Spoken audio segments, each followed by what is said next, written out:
মিয়ানমারের রাখাইন রাজ্যের অভ্যন্তরে ত্রিমুখী সংঘাত উদ্বেগ বাড়াচ্ছে বাংলাদেশ মিয়ানমার সীমান্তে। মিয়ানমারের রাষ্ট্রদূতকে তলব।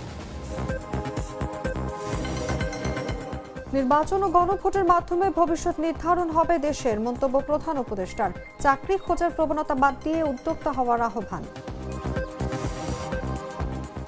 প্রার্থিতা ফিরে পেতে আপিল শুনানির চতুর্থ দিন আজ। 10% আসন উন্মুক্ত রেখেই জামায়াত সহ 11 দলের সমঝোতা। চলতি সপ্তাহে আসতে পারে আনুষ্ঠানিক ঘোষণা। মোড় নিচ্ছে ইরানের সরকার বিরোধী আন্দোলন। বিভিন্ন শহরে সমর্থকদের বড় সমাবেশ। বিরোধীদের সমর্থন করায় ইউরোপের 4 দেশের রাষ্ট্রদূতকে জরুরি তলব। এবং 3টি আশঙ্কার কথা জানিয়ে বিসিবিকে আইসিসির চিঠি। ভেন্যু পরিবর্তন ও অতিরিক্ত নিরাপত্তা ব্যবস্থা বিবেচনার আশ্বাস।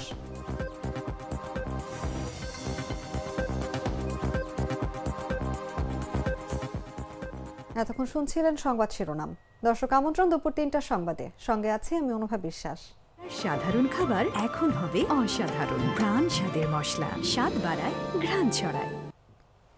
চলে যাচ্ছি পুরো খবরে। বাংলাদেশ মিয়ানমার সীমান্তে নিরাপত্তা পরিস্থিতি আবারও উদ্বেগজনক হয়ে উঠেছে। সীমান্ত এলাকায় মাইন বিস্ফোরণ, গুলি বর্ষণে শিশু আহত হওয়া এবং অনুপ্রবেশের ঘটনায় টেকনাফ জুড়ে ছড়িয়ে পড়েছে আতঙ্ক। মিয়ানমারের রাখাইন রাজ্যে চলমান ত্রিমুখী সংঘাতের প্রভাব ক্রমেই বাংলাদেশ অংশে পড়তে থাকায় সীমান্তবাসীর নিরাপত্তা নিয়ে নতুন করে শঙ্কা তৈরি হয়েছে। বিস্তারিত জাগো ডেস্ক রিপোর্টে।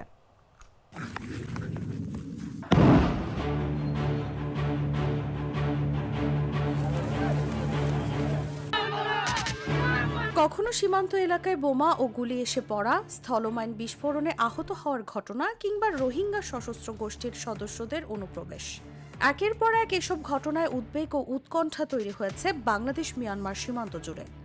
মিয়ানমারের রাখাইন রাজ্যের অভ্যন্তরে ত্রিমুখী সংঘাতের প্রভাব যেন দিন দিন চিন্তার কারণ হয়ে দাঁড়াচ্ছে।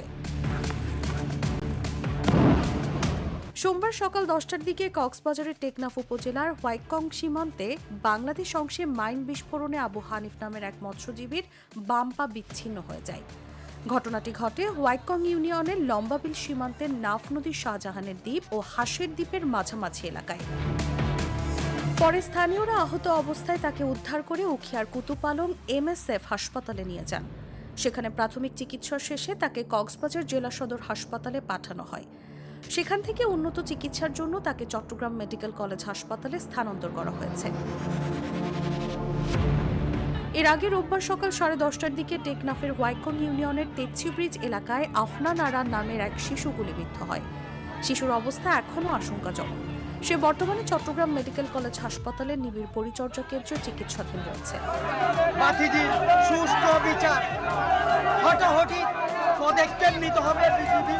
হাসপাতালের পরিচালক ব্রিগেডিয়ার জেনারেল তসলিম উদ্দিন জানান, শিশুটিকে লাইফ সাপোর্টে রাখা হয়েছে। একই ঘটনায় আহত আরেকজনকে চট্টগ্রাম মেডিকেল কলেজ হাসপাতালে এনে আইসিইউতে ভর্তি করা হয়।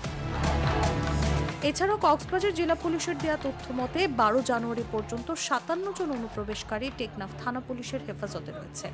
তাদের মধ্যে একজন আহত রয়েছেন। এ ঘটনায় বিজিবির পক্ষ থেকে মামলা দায়েরের প্রক্রিয়া চলছে।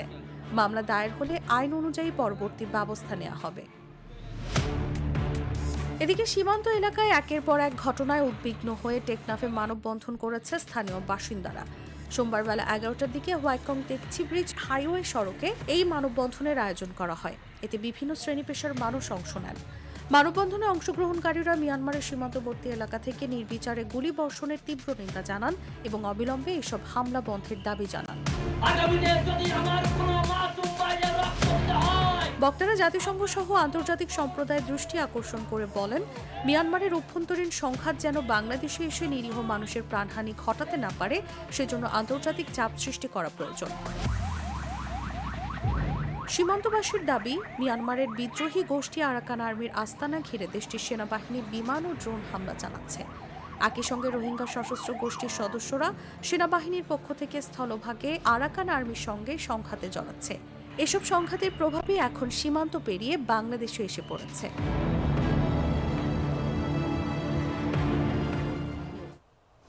টেকনাফের হোয়াইকং ইউনিয়ন এলাকায় মিয়ানমারের দিক থেকে বাংলাদেশে গুলি বর্ষণের সাম্প্রতিক ঘটনায় গভীর উদ্বেগ জানিয়ে মিয়ানমারের রাষ্ট্রদূতকে তলব করেছে পররাষ্ট্র মন্ত্রণালয়।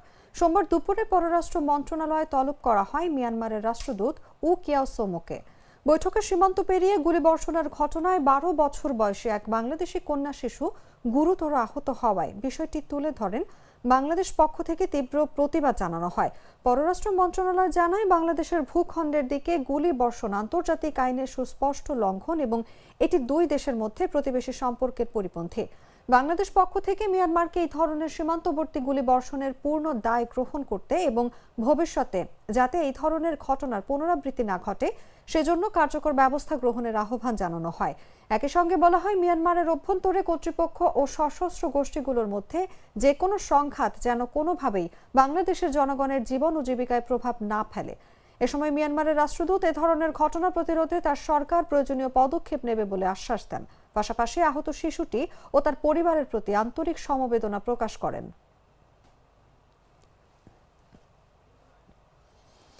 ফেব্রুয়ারিতে নির্বাচন ও গণভোটের মাধ্যমে দেশের ভবিষ্যৎ নির্ধারণ হবে বলে মন্তব্য করেছেন প্রধান উপদেষ্টা ডক্টর মোহাম্মদ ইউনূস। বলেন, আগামী ফেব্রুয়ারিতে নির্বাচন, জুলাই চার্টার তৈরি হয়েছে, ভোটের মাধ্যমে নির্ধারিত হবে ভবিষ্যতের Bangladesh.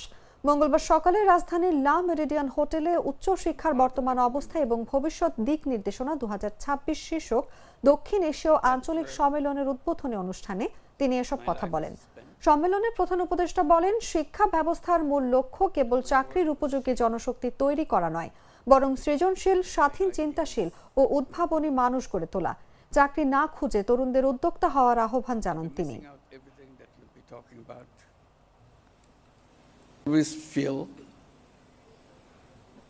I'm part of the community. That's where my life is spent. ত্রয়োদশ জাতীয় সংসদ নির্বাচনে প্রার্থিতা ফিরে পেতে আপিল শুনানির আজ চতুর্থ দিন। মঙ্গলবার সকাল 10টায় চতুর্থ দিনের আপিল শুনানি শুরু হয়, যা চলবে বিকেল 5টা পর্যন্ত। আজ 211 থেকে 280 নম্বর আপিলের শুনানি অনুষ্ঠিত হবে। এতে দেশের বিভিন্ন অঞ্চলের প্রার্থীরা রিটার্নিং কর্মকর্তার সিদ্ধান্তের বিরুদ্ধে নিজেদের অবস্থান তুলে ধরতে পারবেন। এর আগে প্রার্থীতা ফিরে পাওয়ার আপিলের তৃতীয় দিনে 71 থেকে 71টি আবেদনের নিষ্পত্তি করেছে ইসি। আরও 41 জনের আবেদন মঞ্জুর করা হলেও বাতিল হয়েছে 25টি, অপেক্ষমান রাখা হয়েছে 4টি। ত্রয়োদশ জাতীয় সংসদ নির্বাচনে প্রার্থিতা প্রত্যাহারের শেষ তারিখ 20 জানুয়ারি। এরপর 21 জানুয়ারি রিটার্নিং কর্মকর্তারা চূড়ান্ত প্রার্থী তালিকা প্রকাশ ও প্রতীক বরাদ্দ দেবেন। নির্বাচনী প্রচারণা শুরু হবে 22 জানুয়ারি এবং প্রচার চালানো যাবে 10 ফেব্রুয়ারি সকাল 7:30টা পর্যন্ত। ভোট গ্রহণ অনুষ্ঠিত হবে 12 ফেব্রুয়ারি বৃহস্পতিবার সকাল 7:30টা থেকে বিকেল 4:30টা পর্যন্ত। গ্লিটারের টুইন লেমন ও অ্যান্টিব্যাকটেরিয়াল ফর্মুলা বাসনকে চকচকে জীবাণুমুক্ত করে আমাদের দেয় গ্লিটার গ্যারান্টি। নির্বাচন সামনে রেখে জামায়াতে ইসলামী, জাতীয় নাগরিক পার্টি ও তাদের শরিক 11 দলের মধ্যে আসন সমঝোতার আলোচনা চললেও এখনো চূড়ান্ত ঐকমত্যে পৌঁছাতে পারেনি।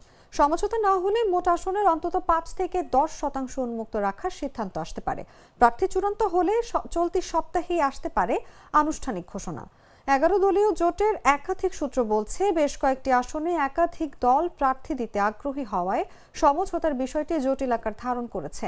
এই অবস্থায় যেসব আসনের সমাধান সম্ভব হবে না সেগুলো উন্মুক্ত রাখার কথা ভাবা হচ্ছে। ফলে ওই আসনগুলোতে জোটভুক্ত দলগুলো আলাদাভাবে প্রার্থী দিতে পারবে। জোট সূত্রে জানা গেছে, জামায়াতে ইসলামী 300 আসনের মধ্যে 190 থেকে 195টি আসনে প্রার্থী দিতে চায়। ইসলামী আন্দোলন শতাধিক আসন দাবি করলেও তাদের জন্য 40টির মতো আসন দেওয়ার আলোচনা চলছে। সমঝোতার আলোচনা চলমান থাকলেও জোটের প্রায় সব দলই মনোনয়নপত্র জমা দিয়েছে। এদিকে সোমবার ইউরোপীয় ইউনিয়নের নির্বাচন পর্যবেক্ষণ মিশনের প্রধান পর্যবেক্ষকের সঙ্গে সাক্ষাৎ শেষে প্রেস ব্রিফিংয়ে জামায়াতের আমির ডক্টর শফিকুর রহমান জানিয়েছেন, মঙ্গলবার অথবা বুধবার 11 দলীয় জোটের চূড়ান্ত প্রার্থী তালিকা ঘোষণা করা হবে।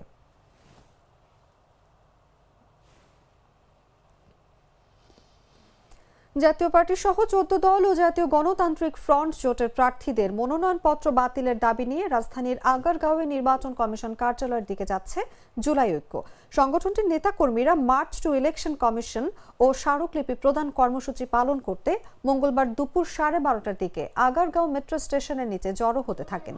এরপর তারা ইসি কার্যালয়ে নির্বাচন ভবন অভিমুখে রওনা হন।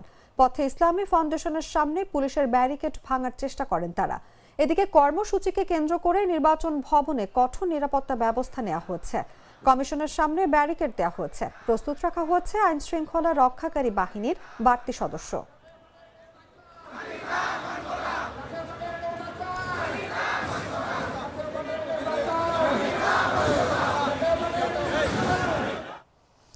পূর্বাচল নতুন শহর প্রকল্পে অনিয়মের মাধ্যমে রাজধানী উন্নয়ন কর্তৃপক্ষের 10 কাঠার প্লট বরাদ্দ নেওয়ার অভিযোগে ক্ষমতাচ্যুত প্রধানমন্ত্রী শেখ হাসিনা, তার বোন শেখ রেহানার মেয়ে টিউলিপ রিজওয়ানা সিদ্দিক ও আজমিনা সিদ্দিক সহ 18 জনের বিরুদ্ধে দায়ের করা মামলার যুক্তিতর্কের শুনানি অনুষ্ঠিত হয়েছে।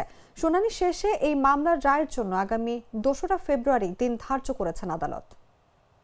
দুদিন আমরা সাক্ষী প্রমাণের পর আজকে যুক্তিতর্ক আমরা মামলার এই ঘটনা সম্পর্কে সুন্দরভাবে উপস্থাপন করেছি। বিজ্ঞ আদালত সন্তুষ্ট হয়েছেন। আজকে যুক্তিতর্ক সম্পন্ন হয়েছে। বিজ্ঞ আদালত রায়ের জন্য আগামী 2/2/2026 ধার্য করেছে, অর্থাৎ 2রা ফেব্রুয়ারি এই মামলা রায়ের জন্য বিজ্ঞ আদালত ধার্য করেছে। আমরা আমাদের পক্ষ থেকে এই মামলা প্রায় 32 জন সাক্ষী তার সাক্ষ্য প্রদান করেছেন। আমার মামলা কেউ সাক্ষ্য উপস্থাপন করেছেন। আমরা সাক্ষী শেষ।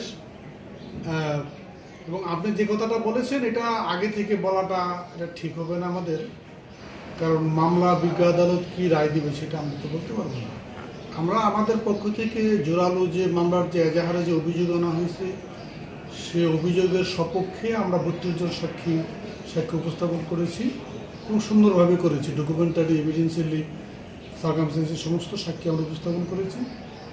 এখন বিজ্ঞ আদালত পর্যালোচনা করে সব কিছু উনি রায় প্রদান করবেন। সে রায় কী দেবেন এটা তো ওনার ইচ্ছে। দিনের বেলা ঝলমলে রোদ থাকলেও দেশের সর্ব উত্তরের জেলা পঞ্চগড়ের উপর দিয়ে এখনো মাঝারি শৈত্যপ্রবাহ বয়ে যাচ্ছে। উত্তরের হিমেল বাতাসে শীতের তীব্রতা পুরোপুরি কাটেনি। সকালে সূর্যের দেখা মিললেও ঠান্ডা বাতাসে জনজীবনে শীতের প্রভাব স্পষ্টভাবে অনুভূত হচ্ছে। মঙ্গলবার সকাল 9টায় পঞ্চগড়ের তেঁতুলিয়া আবহাওয়া অফিসে সর্বনিম্ন তাপমাত্রা রেকর্ড করা হয়েছে 7.5 ডিগ্রি সেলসিয়াস, যা আজ সারা দেশের সর্বনিম্ন তাপমাত্রার রেকর্ড। এ সময় বাতাসের আর্দ্রতা ছিল 91% এবং বাতাসের গতিবেগ ছিল ঘন্টায় 8 থেকে 10 কিলোমিটার। টানা 5 দিন ধরে এই জেলায় সর্বনিম্ন তাপমাত্রার রেকর্ড করা হচ্ছে। আবহাওয়া অফিস সূত্রে জানা যায়, কয়েকদিন ধরে বৃষ্টির মতো কুয়াশা ঝরার কারণে তাপমাত্রা ক্রমেই কমছে এবং এর ফলে শীতের তীব্রতা বেড়ে গেছে। কনকনে ঠান্ডায় মানুষজন জরুরি প্রয়োজন ছাড়া ঘর থেকে বের হচ্ছেন না। তবে বেলা বাড়ার সাথে সাথে সূর্যের আলো দেখা গেলেও নেই তেমন উত্তাপ। কনকনে শীতের কারণে সকাল ও সন্ধ্যা হলেই বিভিন্ন মোড়ে ও চায়ের দোকানের পাশে শীত নিবারণের জন্য আগুন জ্বালিয়ে শরীর গরম করছেন শীতার্ত মানুষ। হাসপাতালগুলোতে ঠান্ডাজনিত রোগীর সংখ্যা বাড়ছে। বিশেষ করে শিশু ও বৃদ্ধরা সবচেয়ে বেশি আক্রান্ত হচ্ছেন।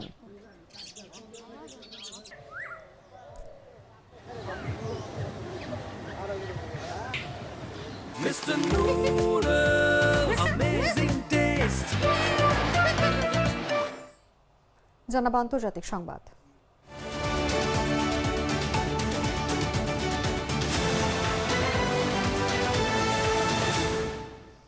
নিত্যপণ্যের লাগামহীন মূল্যবৃদ্ধি ও তীব্র মুদ্রাস্ফীতির প্রতিবাদে ইরানে শুরু হওয়া সরকার বিরোধী বিক্ষোভ 16 দিনে গড়ালো আন্দোলনের গতি কিছুটা কমে এসেছে।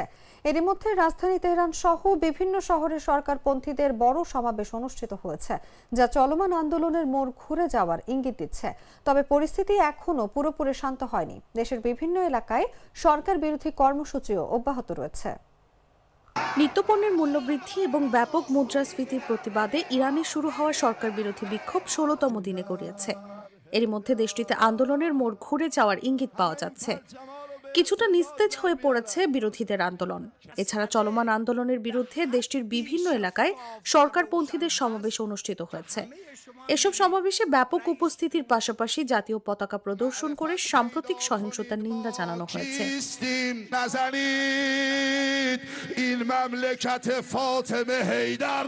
সোমবার দেশটির রাজধানী তেহরানের কেন্দ্রীয় এঙ্গেলাব স্কয়ারে সরকারের সমর্থনে বড় সমাবেশ হয়েছে।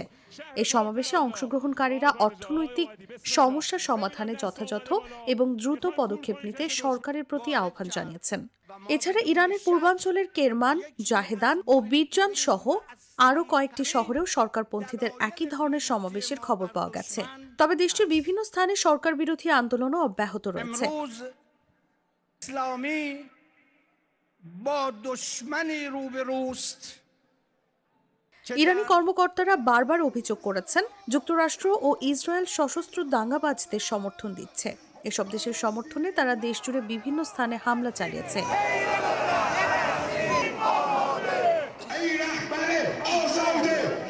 এদিকে ইরানের স্বরাষ্ট্র মন্ত্রণালয়ের তথ্য অনুযায়ী একটি আন্তর্জাতিক কার্গো ট্রাকের মধ্য দিয়ে দেশ পার হওয়ার সময় 273টি অস্ত্র জব্দ, 3 জনকে গ্রেফতার করা হয়েছে। এছাড়া নিষিদ্ধ একটি কুর্দি দলের সঙ্গে সম্পৃক্ত 5 সদস্যের একটি সন্ত্রাসী চক্রকে গ্রেফতারের কথাও জানানো হয়েছে।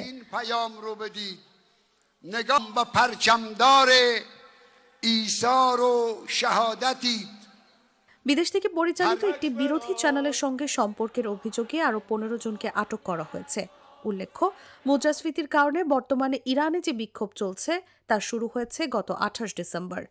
সম্প্রতি ইরানের জাতীয় মুদ্রার রিয়ালের রেকর্ড অবমূল্যায়ন ও নিত্যপণ্যের দাম বেড়ে যাওয়া দেশটির গ্র্যান্ড বাজার এলাকার ব্যবসায়ীরা প্রথমে বিক্ষোভ শুরু করে, যা পরে সরকার বিরোধী আন্দোলনের রূপ নেয়।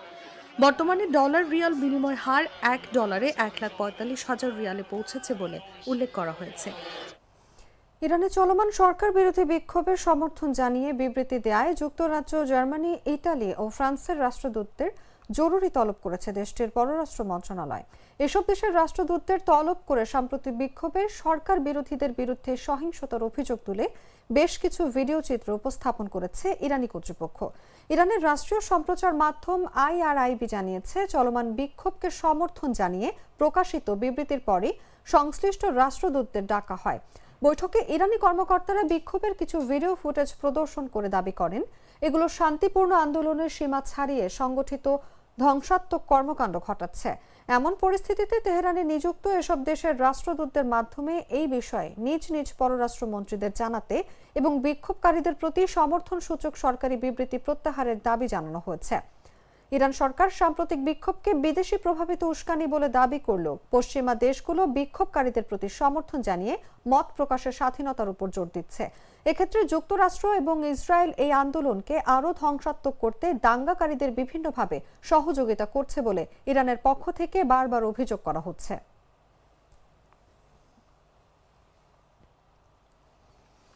সংবাদ শেষ করব খেলার খবর জানিয়ে।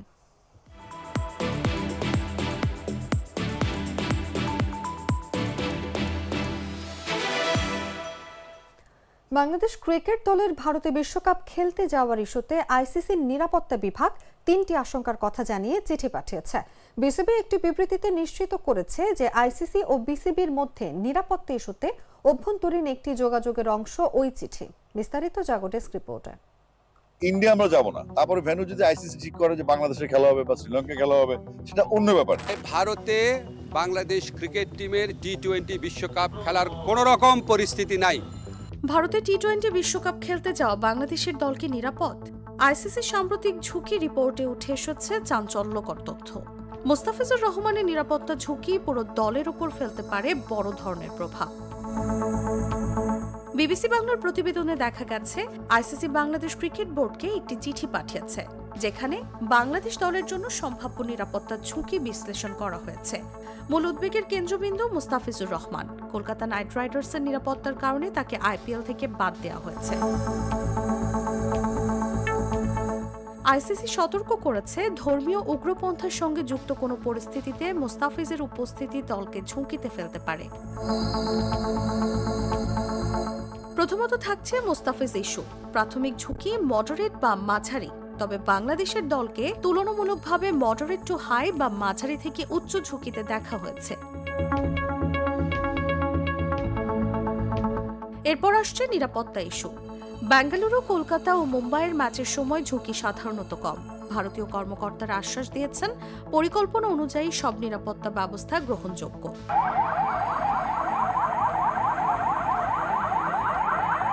এছাড়া সমর্থক ও জনসাধারণের ঝুঁকিও রয়েছে। কলকাতা ও মুম্বাইয়ের জন্য ঝুঁকি সাধারণত মাঝারি, তবে বাংলাদেশি সমর্থক বা দলীয় জার্সি পরা ব্যক্তি যদি স্টেডিয়ামে যান, ঝুঁকি মাঝারি থেকে উচ্চ পর্যায়ে যেতে পারে।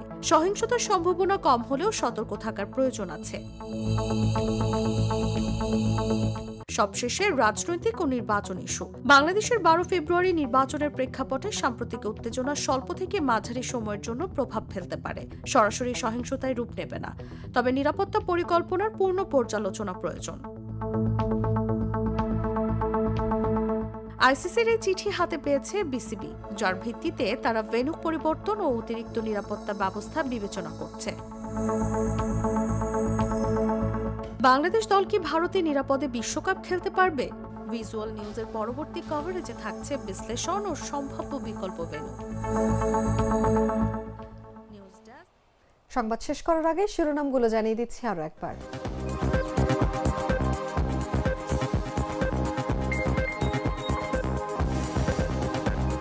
প্রার্থীতা ফিরে পেতে আপিল শুনানির চতুর্থ দিন আজ। 12 ফেব্রুয়ারি পর্যন্ত দেশে সব ধরনের সংগঠনের নির্বাচন বন্ধের নির্দেশ। 10% আসন উন্মুক্ত রেখে জামায়াত সহ 11 দলের সমঝোতা, প্রার্থী চূড়ান্ত হলে চলতি সপ্তাহে আসতে পারে আনুষ্ঠানিক ঘোষণা। প্রার্থীতা ফিরে পেতে আপিল শুনানির চতুর্থ দিন আজ। 10% আসন উন্মুক্ত রেখে জামায়াত সহ 11 দলের সমঝোতা, চলতি সপ্তাহে আসতে পারে আনুষ্ঠানিক ঘোষণা। মোড় নিচ্ছে ইরানের সরকার বিরোধী আন্দোলন, বিভিন্ন শহরে সমর্থকদের বড় সমাবেশ, বিরোধীদের সমর্থন করায় ইউরোপের 4 দেশের রাষ্ট্রদূতকে জরুরি তলব। এবং 3টি আশঙ্কার কথা জানিয়ে বিসিবিকে আইসিসির চিঠি, ভেন্যু পরিবর্তন ও অতিরিক্ত নিরাপত্তা ব্যবস্থা বিবেচনার আশ্বাস।